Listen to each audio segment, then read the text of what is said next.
Actually ఇప్పుడు యుద్ధం జరుగుతానికి మామూలుగా సైనికుడిగా చెప్తున్నా, యుద్ధం జరుగుతానికి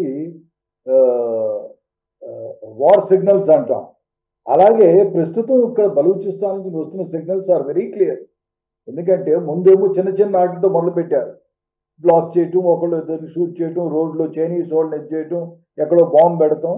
కానీ ప్రస్తుతం ఈ ట్రైన్నే కంప్లీట్ హైజాక్ చేశారంటే, అదిగాక నెంబర్ ఆఫ్ పీపుల్ ఎంతమంది ఎందులో ఇన్వాల్వ్ అయి ఉంటారు. ఇదంతా చూస్తుంటే ఏంటంటే ఎస్కలేషన్ స్టార్ట్ అయింది. ఫ్రస్ట్రేషన్ ఎప్పుడైతే బలూచిస్తాన్లో అశాంతి రేఖలు ఎప్పుడైతే పెరుగుతాయో, మీరు మనం లాస్ట్ టైం మాట్లాడుకున్నాం, మీకు గుర్తుంది కదా, పాకిస్తాన్ పార్లమెంటేరియన్ కూడా అన్నాడు, సుమారు బలూచిస్తాన్లో 7 డిస్ట్రిక్ట్లో ఒక పోలీస్ లేడు, ఒక ఆర్మీ లేదు, అసలు పాకిస్తాన్ కంట్రోల్లోనే లేదన్నాడు. కరెక్ట్, మీకు గుర్తుంటుంది.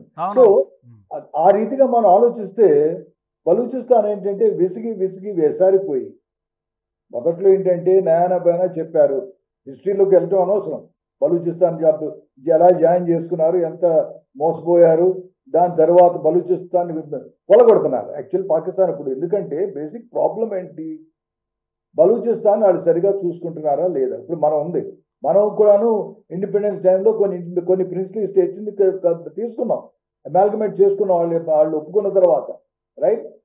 ఇప్పుడు చూడండి, లెట్స్ ఫర్ ఎగ్జాంపుల్ నిజాం దగ్గర నుంచి హైదరాబాద్ తీసుకున్నాం, హైదరాబాద్ ఎంత ఫ్లరిష్ అయింది, దేశానికి ఎంత లాభదాయకంగా ఉంది. సో మనం ఏంటంటే మనతో పాటు కలిసిపోయిన వాళ్ళందరినీ మంచిగా చూసుకోవాలి, మన దేశం అభివృద్ధి చెందాలన్న ఊహ మనలో ఉంది, రైట్. అంతేగాని ఒక డబ్బున్నోడు ఆయన్ని కొలగొట్టాలి, ఆయన ఆల్ రైట్ ఒప్పుకుంటాను. బలూచిస్తాన్లో చాలా మంచి మినరల్స్ ఉన్నాయి, కొన్ని ఫేమస్ గ్యాస్ ఉంది, రైట్. బదార్ ఎయిర్పోర్ట్, సీ పోర్ట్ కూడా దగ్గర ఉంది. ఇవన్నీ వాడుకోవాలనుకున్నప్పుడు అట్లీస్ట్ వాళ్ళని తోటి సిటిజన్స్గా కొంచెం సమాన హక్కులు కొంతవరకు ఇచ్చి, రైట్, వాళ్ళ యొక్క స్టాండర్డ్ ఆఫ్ లివింగ్ పెంచడం కానీ, రైట్, ఇలాంటివి ఏం జరగలేదు. పాకిస్తాన్లో ఏంటి, బలూచిస్తాన్ని బేసిక్లీ ట్రీట్ చేసింది ఒక బానిసలాగా, సెకండ్ గ్రేడ్ సిటిజన్ పాకిస్తాన్లో.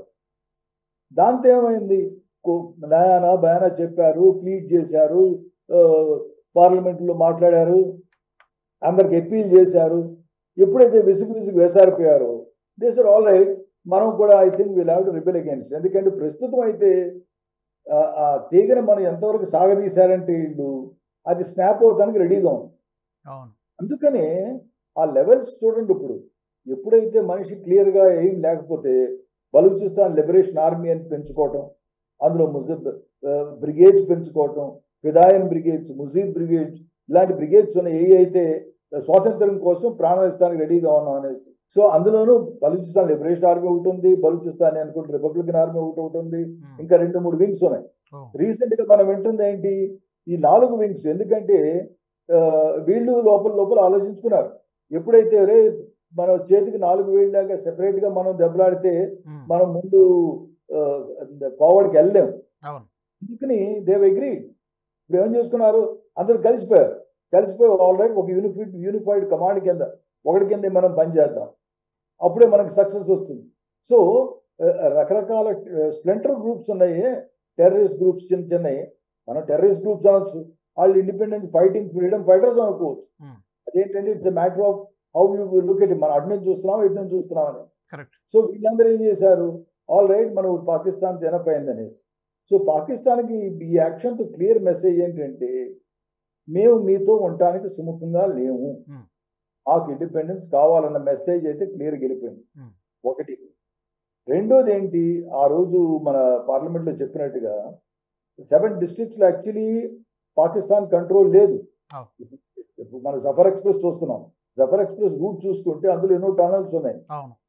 విన్న న్యూస్ బట్టి ఏంటి, టనల్ నెంబర్ 8 దగ్గర, ఎందుకంటే ద వెరీ ఫ్యాక్ట్ ఎంత జాగ్రత్తగా అనలైజ్ చేసి రెకీ చేసి, ఎందుకంటే ఎప్పుడైతే పాకిస్తాన్ లిబరేషన్ ఆర్మీ మన నెంబర్ తక్కువ ఉంటే వాళ్ళకి తెలుసు తర్వాత పాకిస్తాన్ వచ్చి కొడుతుంది అనేసి.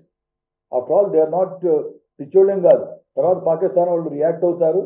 రియాక్ట్ అయినా సరే మనం ఎలా మమ్మల్ని డిఫెండ్ చేసుకోగలం అన్న లొకేషన్ చూసుకుని, ఒక మంచి ప్లేస్ చూసుకుని, సో ఇవన్నీ చూసుకుని వాళ్ళు ఏంటంటే టన్నెల్లో బ్లాక్ టన్నెల్ నుంచి బయటకు వస్తున్న కొన్ని ఇప్పుడు ఆల్రెడీ విజువల్స్ కూడా అండ్ వాళ్ళు ఒక వీడియో కూడా విడుదల చేశారు. బలూచిస్తాన్ లిబరేషన్ ఆర్మీ ఎలా ప్లాన్ చేశారు, బ్లాస్ట్ జరిగినటువంటి ఆ వీడియోను కూడా బిఎల్ఏ విడుదల చేసింది సోషల్ మీడియాలో. అంటే ఎంత పకడ్బందీగా ప్లాన్ చేశారో చూడండి. దానికి తోడు ఇప్పుడు ఏంటంటే వాళ్ళ అదృష్టం ఏంటి, అక్కడ ఈ మొబైల్స్ పనిచేయవు. ఎందుకంటే టవర్స్ కూడా అండర్ డెవలప్డ్ కంట్రీ. ఇప్పుడు టవర్స్ లో ప్రాబ్లం ఏంటి, టవర్ ఒక డిస్టెన్స్ లో ఉంటే దానికి ఒక రేడియస్ ఉంటుంది కదా, ఓ 30 కిలోమీటర్లు లేదా 50 కిలోమీటర్స్ డిపెండింగ్ అపాన్ ఎంత పవర్ఫుల్ మొబైల్ టవర్ ఉందో.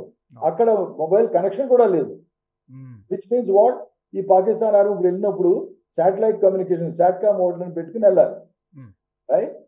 లేదా లైన్ కమ్యూనికేషన్, రైల్వే వాళ్ళు ఉంటుంది కదా, స్టేషన్ వరకు వెళ్ళే లైన్స్ ఉంటాయి, ఆ కమ్యూనికేషన్, రైట్? సో ఇవన్నీ ఆలోచించి వాళ్ళు ఏంటంటే ఫస్ట్ ఈ టార్గెట్ చూసింగ్ ఖచ్చితంగా వాళ్ళని మెచ్చుకోవాలి, లొకేషన్ చూసింగ్ మెచ్చుకోవాలి. ఆ టార్గెట్తో పొలిటికల్ పేరు రావటం కానీ వాళ్ళ యొక్క బలూచిస్ యొక్క ఫ్రస్ట్రేషన్స్ ప్రపంచానికి తెలిసేలా కూడా, రైట్? కొంతమంది టెర్రరిస్ట్ కింద డిజైన్ చేసి వీళ్ళందరూ terrorist, we don't appreciate like any good government. Terrorism మన దేశం కూడాను ఒప్పుకోదు. కానీ at the same time terrorism ఎందుకు జరుగుతుందన్న కారణాలని బయటపడతాయి. అందులో ఏంటి, పాకిస్తాన్ వాళ్ళు బలూచిస్ని సరిగా ట్రీట్ ఇవ్వట్లేదు, బలూచిస్తాన్ ఇండిపెండెన్స్ కోసం స్ట్రగుల్ అవుతుంది. దానికి తోడు ఏంటి, అటు ఆఫ్ఘనిస్తాన్ సైడ్ కొంతమంది ఉన్నారు, పఖ్తూన్స్ కొంతమంది ఉన్నారు, వీళ్ళకి సపోర్ట్ ఇస్తున్నారు. కనుక ప్రస్తుతం అది కాకపోతే ఏంటి, పాకిస్తాన్ ఉన్న ప్రెసెంట్ స్టేట్ ఎకనామిక్ అవ్వండి, లేకపోతే కంప్లీట్ ఆర్మీ కంట్రోల్లో అవనివ్వండి. అఫ్ కోర్స్ వాళ్ళ అదృష్టం ఏంటంటే రీసెంట్గా ట్రంప్ గారు పాకిస్తాన్కి ఏదో కొంచెం ఒక చుక్క నీళ్ళు వేశారు. ఏమిటది, ఒక ఐఎస్ఐఎస్ టెర్రరిస్ట్ ఎవరో పట్టుకుని ఇచ్చారు మాకు అనేసి, all right F-15 air crafts మీకు కొంత సహాయం చేస్తామన్నట్టుగా పాకిస్తాన్ వాళ్ళు చెప్పారు, right? Otherwise Pakistan was in dire need. Saudi అరేబియాని అడుక్కోవటం కానీ, ఖతార్ని అడుక్కోవటం కానీ, ఏమైనా రకరకాల దేశాలను అయ్యా మేము కష్టాల్లో ఉన్నాం, మమ్మల్ని సేవ్ చేయండి అనేసి.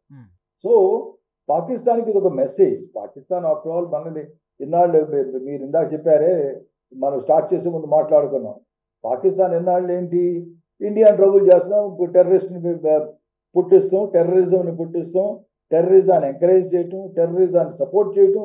తిరిగి ఏమైంది, వాళ్ళు చేసిన పాపాలు వాళ్ళకే ఫలితాన్ని పాకిస్తాన్ అనుభవిస్తోంది.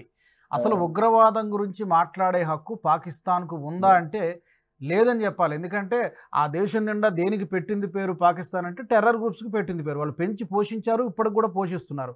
అలాంటి వాళ్ళకి వెపన్స్ ఇచ్చుంటారు, వాళ్ళకి ట్రైనింగ్ ఇచ్చుంటారు. ఇందులో కొంతమంది after all Bangladesh Balochistan liberation army ఒక లిబరేషన్ ఆర్మీకి తయారు చేయాలనుకోండి, ఒక బ్రిగేడ్ని తయారు చేయాలనుకోండి, ఒక 100 మందిని ట్రయల్ చేయడానికి ట్రైనింగ్ ఇస్తానికి కొంతమంది మనుషులు ఉండాలి.